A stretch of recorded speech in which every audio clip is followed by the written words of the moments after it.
He feels that promises have been broken, but Liverpool not desperate to do this deal. I think they'll only do it if the price is right. Well, it's no surprise that Jadon Sancho has rejected Roma. We know that he is quite money motivated. They want two strikers in at the moment. There's no guarantee they're going to get one. My information out of Manchester United is they're not actively looking for a new goalkeeper. Hello, I'm Angelina Kelly and welcome to The Window, talkSPORT's daily video transfer update and your go-to guide for all of the biggest football moves. Coming up, we will be getting the latest on Eze and Mark Guehi's Crystal Palace exits, if Manchester United need a goalkeeper, plus so much more. And joining me today is talkSPORT's chief football correspondent, Alex Crook. Crookie, thank you so much for speaking to me. The window, we're getting closer, we're getting towards the finish line now. But first up, let's get stuck into the latest. I want to talk about Crystal Palace's Eze and Mark Guehi.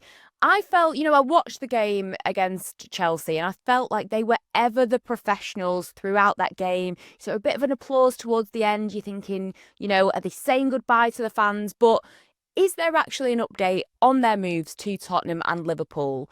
And is there any chance that Palace could keep them? Well, I've been being told all summer that ideally they only want to lose one of Eze or Mark Guehi. At the moment, I think Eze looks more advanced to Tottenham, although they would want a replacement, I think, in the building, and there's still a fee to be agreed. Obviously, the £68 million release clause expired on Friday. Tottenham never intended to pay as much as that, but I think they will have to pay in the region of £60 million. In terms of Guehi, I think even though he's out of contract at the end of the season, even though Steve Parish has said publicly if he doesn't sign a new deal, which I don't think he will, we're going to have to sell him. They're still asking for north of £40 million. And at the moment, I think that's probably too rich for Liverpool. Talks have been ongoing in the background, but Liverpool not desperate to do this deal. I think they'll only do it if the price is right. So at the moment, I would probably edge towards Guehi staying and then Eze ending up at Spurs, but don't rule out Eze playing for Crystal Palace in their first ever European game on Thursday in that Conference League playoff if a deal can't be agreed between the two clubs between now and then. And like I say, very professional at the weekend. I'm sure it will be exactly the same if they do play in Europe on Thursday. But also, do Palace have replacements lined up if they lose these players?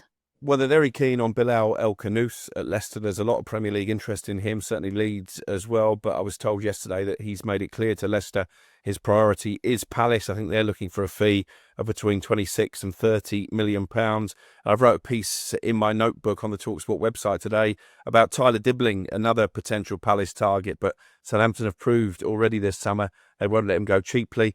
They rejected a £45 million offer from Everton for his services. I'm not sure Palace will go above that, and I think at the moment El Khanous looks more likely.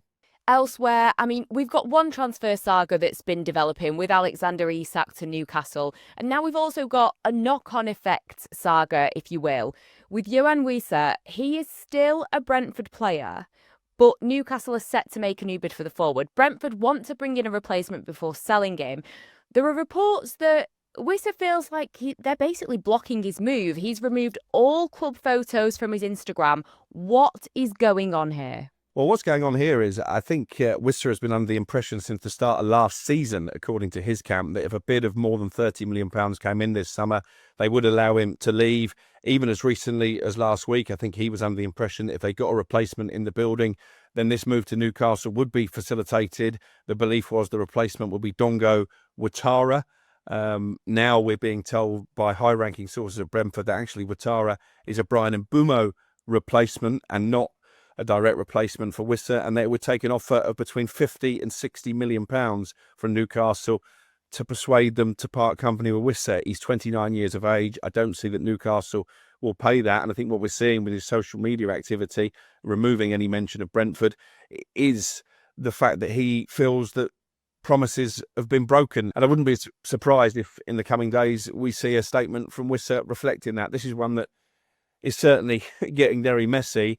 It's a nightmare from a Newcastle perspective because to even entertain allowing Alexander Isak to lead the club, they want two strikers in at the moment. There's no guarantee they're going to get one.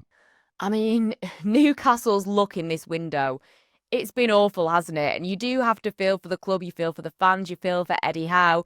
But meanwhile, I want to switch gears to goalkeepers because there's a real chain of goalkeeping drama unfolding, it seems. So Galatasaray, they've made an offer for Porto goalkeeper Diogo Costa, which of course could then impact Manchester City's goalkeeper Ederson because he was linked to the Turkish club. And then that impacts Gianluigi Donnarumma, who was linked to Manchester City and Manchester United after pretty much being ousted by Paris Saint-Germain because they've signed Lucas Chevalier now, their new goalkeeper. And then in the meantime, United's Andre Onana is being linked with a return to Inter Milan. So again, what's going on here? What is the latest? Well, at the moment, my information out of Manchester United is they're not actively looking for a new goalkeeper.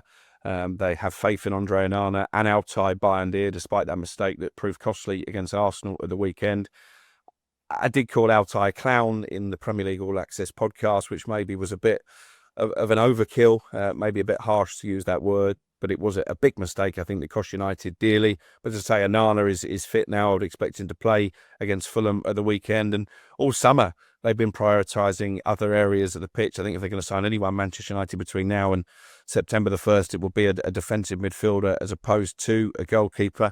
I'm told by sources at Old Trafford, actually, if you look at the stats when it comes to Andre Anana, they stack up. You know, they're up there with amongst the best in the Premier League. In terms of Donnarumma, I'm intrigued by this Manchester City link. There's definite interest there, but we know that Pep Guardiola likes a goalkeeper who can play out with his feet. That's why he was so attracted to James Trafford coming in from Burnley. Donnarumma isn't that goalkeeper. I think he's the best shot stopper in the world, but when it comes to distribution, maybe not. I do agree. I think the Donnarumma to Manchester City situation, it does seem like a strange one. It doesn't seem like a Pep signing. But we were speaking about Manchester United just there, and there seems to be an update on this bomb squad of players. Rasmus Højlund, he has interest from a few clubs, doesn't he? And Jadon Sancho, he's reportedly rejecting this Roma move. Well, it's no surprise that Jadon Sancho has rejected Roma. We know that he is quite money motivated. He could have gone to Chelsea, would have had to take a pay cut to do so, wasn't willing to do that. I'd like to know what his plan is come September the 1st, because I don't see any way that he's going to be reintegrated at Manchester United. Rasmus Højlund is a slightly different situation. He ideally doesn't want to leave. I think he still believes that at 22 there's a lot of growth to be done and he can still be a success at Manchester United, but clearly Ruben Amorim doesn't agree with that perspective, left him out of the squad completely for the game against Arsenal, starting Mason Mount as a false number 9. That was a pretty clear indication that Højlund needs to leave. The clubs I'm hearing about are AC Milan. That's been there for a week or so now, that interest in a potential loan deal. Napoli, because Romelu Lukaku has picked up an injury, and maybe his old club Atalanta as well. So I think a return to Italy on loan initially with an obligation or an option in that deal is most likely for Højlund. I mean, I do admire Højlund wanting to try, to stay, to prove himself, but I think sometimes you have to just cut the cord, and I think if they can get him out in any capacity, it might be best for him and his confidence, and I think it would be best for Manchester United. But I want to talk about Chelsea now, because they're reportedly open to loan offers for Raheem Sterling, and when I think about Sterling, it's a really kind of sad situation, especially when it didn't work out at Arsenal. I think a lot of football fans, if they put on their neutral cap, I think people were rooting for him. So realistically, what is next for Raheem Sterling? Well, again, there's interest from Premier League, from London clubs, Palace, Fulham and West Ham mentioned to me. There's interest from overseas clubs as well. I think ideally I would like to stay in the capital. The problem that Chelsea have got and that Raheem Sterling have got as well is that he is on big money. You know, huge wages there, probably one of the most expensive players on the books. And I think Chelsea, at best, will loan him out again. They're going to have to pay a big chunk of his wages. They paid most of his wages when he went to Arsenal. But I feel for Raheem Sterling because I think there's a misconception that he's a veteran. He's not really. He's still got a lot of football ahead of him, but his career has stalled. And this loan move needs to be right for all parties. I think he would still want to be part of the conversation when it comes to England and the World Cup next summer. But at the moment, he's a long way away from that. Now, we've already seen Chelsea make some signings. We've seen Chelsea make a lot of signings over the last couple of seasons and spend a lot of money. But do we expect the Blues to make any more moves for any other players before the window closes? Well, the Xavi Simons deal is still bubbling away in the background. I think he's expected to play for RB Leipzig in the coming days. And then the expectation is that before the window closes in a couple of weeks' time, less than 2 weeks' time now, he will join. And the Alejandro Garnacho situation is a fascinating one as well, because I know he's told friends in the Manchester area that he expects to join Chelsea. Obviously, no club-to-club agreement as yet. And I think Chelsea have bided their time, hoping that as we get nearer the deadline, Manchester United's asking price comes down. If this move does happen, I'll be really intrigued to see what the fee is. Well, there you have it. Crookie, thank you so much for joining me. Remember, the window will be back tomorrow to keep you up to date with the latest rumours, done deals, and everything in between. But in the meantime, don't forget you can also stay up to date with transfer news via Alex Crook's transfer notebook on the website talksport.com. The window is in association with our own bookie, TalkSport Bet. Download the app or head to talksportbet.com if you want to get involved. 18 plus T's and C's apply. BeGambleAware.org.